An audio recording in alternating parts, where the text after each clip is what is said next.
We meet our main character, Cole Mason, a former surgeon who's clearly having the worst day ever.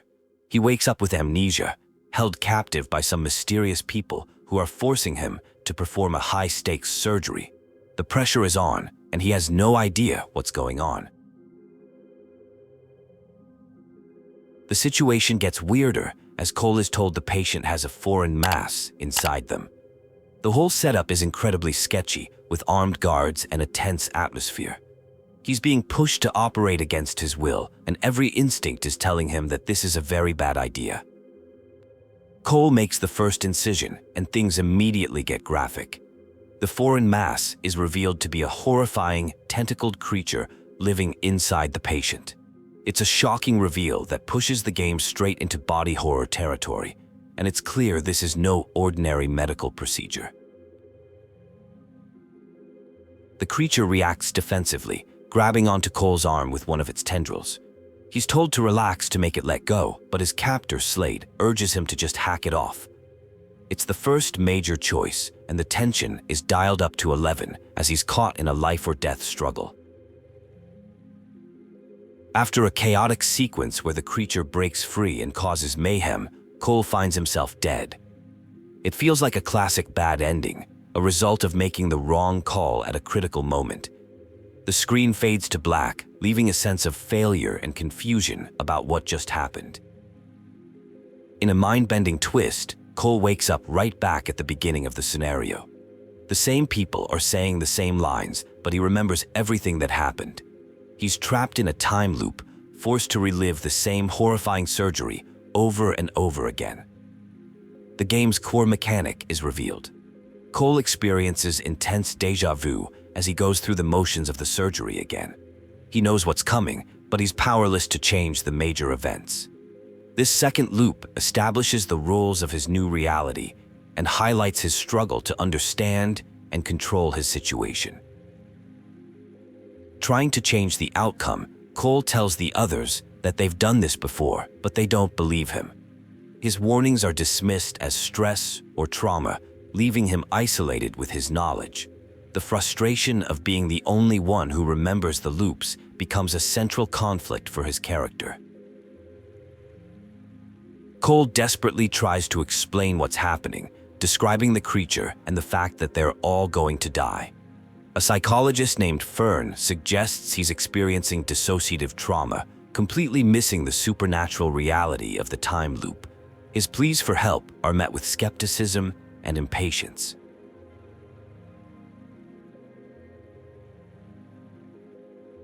After several failed loops and deaths, Cole's frustration is palpable. He's tired of the endless cycle and the fact that no one will listen to him. Each reset makes him more desperate to find a way out, but he's stuck in a nightmare that seemingly has no end.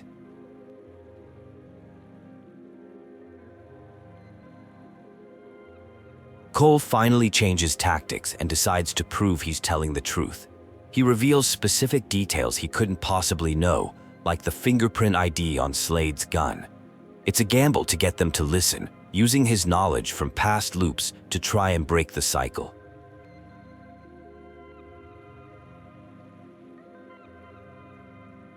To further prove his point, Cole reveals details about the facility's deadly security systems, like a retinal scanner that kills unauthorized users.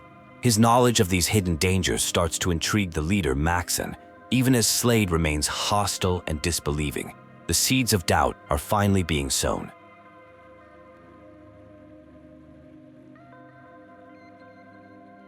Having partially convinced them, Cole is asked for a solution. He suggests either escaping or killing the creature before it kills them. This leads to a debate about how to proceed, with Maxson focused on preserving her specimen and the others just wanting to survive. The stakes are getting higher. Two plans emerge: use a sedative to calm the creature or stop the patient. Amanda's heart temporarily to extract it. Cole is forced to make the surgical call. He chooses the sedative, hoping it's the safer option for Amanda, but the decision is fraught with uncertainty and risk. The sedative plan immediately goes wrong. The initial dose isn't strong enough because they didn't account for the creature's mass.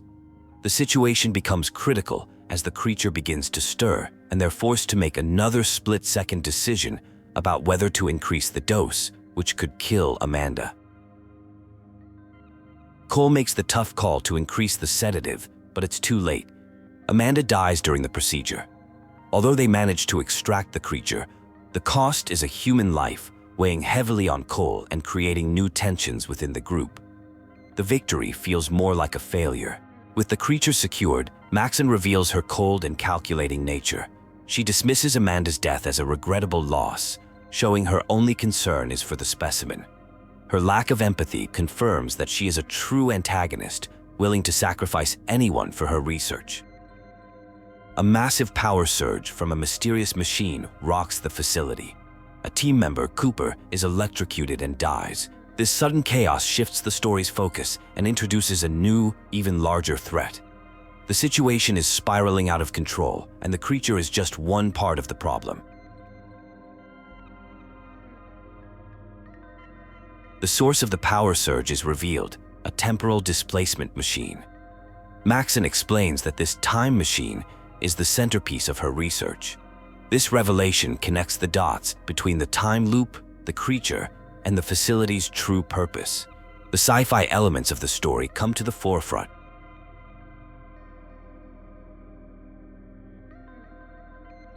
Cole touches the machine and experiences a vision of Cooper's death right before it happens.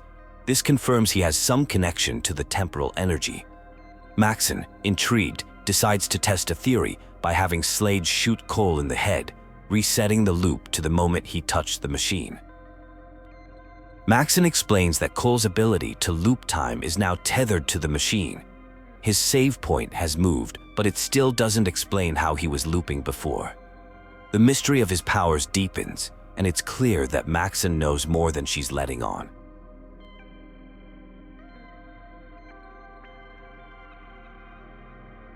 The extracted creature escapes containment during the chaos, causing a facility-wide lockdown. The doors are sealed, and life support begins to fail. The group is now trapped with a dangerous monster on the loose, turning the situation from a weird experiment into a desperate struggle for survival.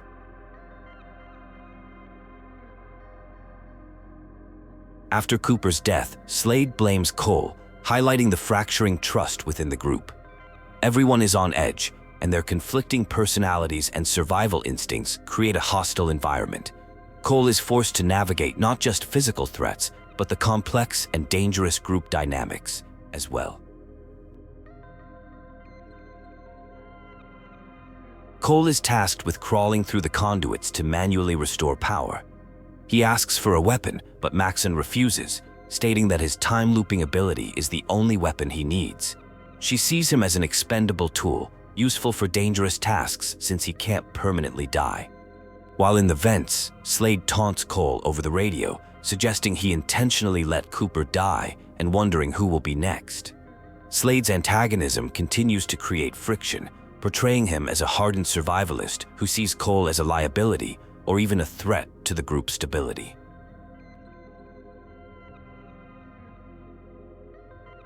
After restoring power, Cole has another vision when the creature is nearby. He realizes the visions cause the creature pain, which is why it fled. This discovery provides a potential weakness and a new way to fight back, but Maxson is only interested in studying the phenomenon. Fern contacts Cole on a private channel, warning him not to trust Maxson and promising to tell him the truth. This moment establishes Fern as a potential ally, offering Cole a lifeline and a chance to finally get some real answers outside of Maxson's manipulative control. When Cole refuses to hunt the creature, Maxson threatens to electrocute him in the conduits over and over again until he complies. This act of cruelty shows the length she'll go to maintain control, using his immortality against him in a sadistic and terrifying way. The stakes are now intensely personal. Fern helps Cole escape Maxson's trap by guiding him through the conduits to a safe zone. She scrambles Maxson's communications and arranges to meet Cole face-to-face, solidifying their alliance. For the first time, Cole has someone on his side who seems to genuinely want to help him. While on his way to meet Fern, Cole overhears Maxson and Slade talking. He learns that they suspect Fern is manipulating him for her own purposes. This raises doubts about Fern's true intentions and forces Cole to question whether he can truly trust his new ally in this complex web of deceit.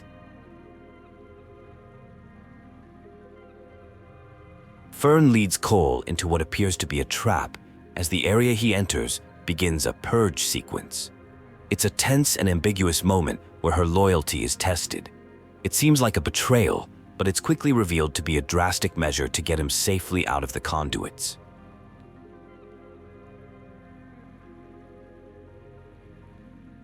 Fern shows Cole the Morgue, a grim area filled with the bodies of past test subjects who were all criminals offered a shorter sentence. This reveal provides context for the unethical experiments and raises the question of what crime Cole committed to end up in this horrific place. The emotional core of the story is revealed. Amanda, the first patient, was Fern's sister. Maxson used Amanda as a hostage to control Fern, ultimately making her a test subject in the experiment that created the creature. This personal tragedy explains Fern's motivations and her desire for redemption. Slade confronts Cole and Fern, revealing that everyone in the facility is being blackmailed by Maxson. He has a family on the outside that Maxson has threatened, explaining his ruthless compliance. This adds a layer of moral complexity to his character, showing he's also a victim of the circumstances.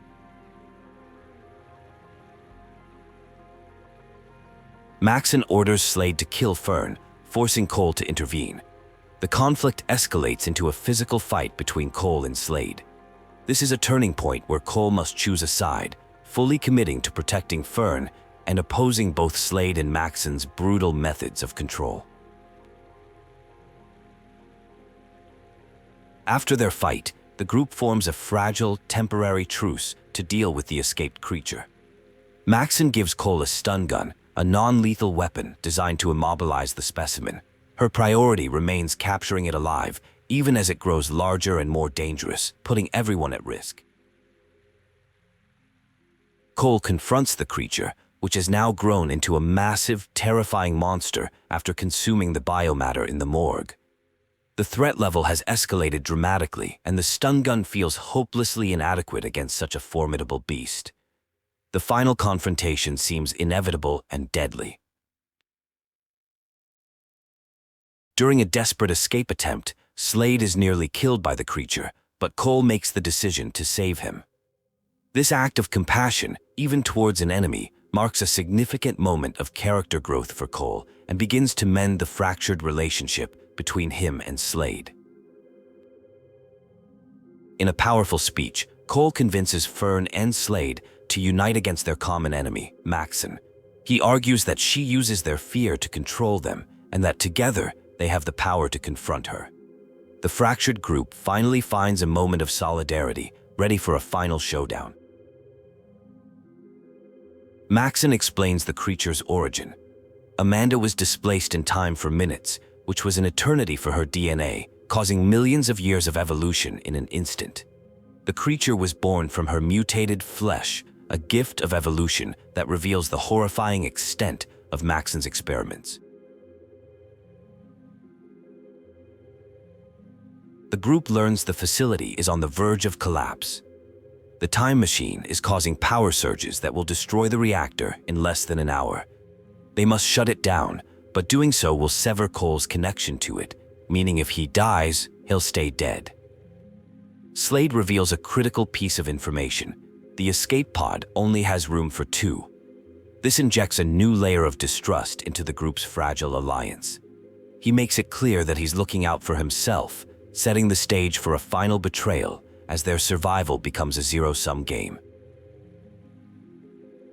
Cole finds a video log from a scientist named Crawford who reveals he sabotaged his own research to keep his dangerous weapon prototype from falling into the wrong hands. He sacrificed himself for the greater good, offering a moral contrast to Maxson's selfish ambition and cruelty. Cole discovers a shocking truth from an old video file. He was Subject 24. He has been a test subject for 6 months, with his memory repeatedly wiped after each experiment. He wasn't a surgeon who was kidnapped, he was a criminal who willingly signed up for the program. Reckoning with his past, Cole chooses to forgive Fern and Slade, declaring that the man he used to be is gone. He decides that they are all victims of Maxson's manipulation and deserve a chance to put things right, creating a moment of profound unity and shared humanity. In a stunning betrayal, Maxson and Slade lock Cole and a wounded Fern in the lab. They complete the machine's shutdown, severing Cole's time-looping ability for good. Maxson leaves them to die, confident the creature will eliminate the wounded members of the herd first, ensuring her own escape. With Fern dying and the escape pod waiting, Slade tells Cole to leave her behind, arguing that only 2 can survive. Cole refuses, choosing compassion over survival and vowing to save her. This forces Slade to make a choice, and he ultimately abandons Cole to save himself.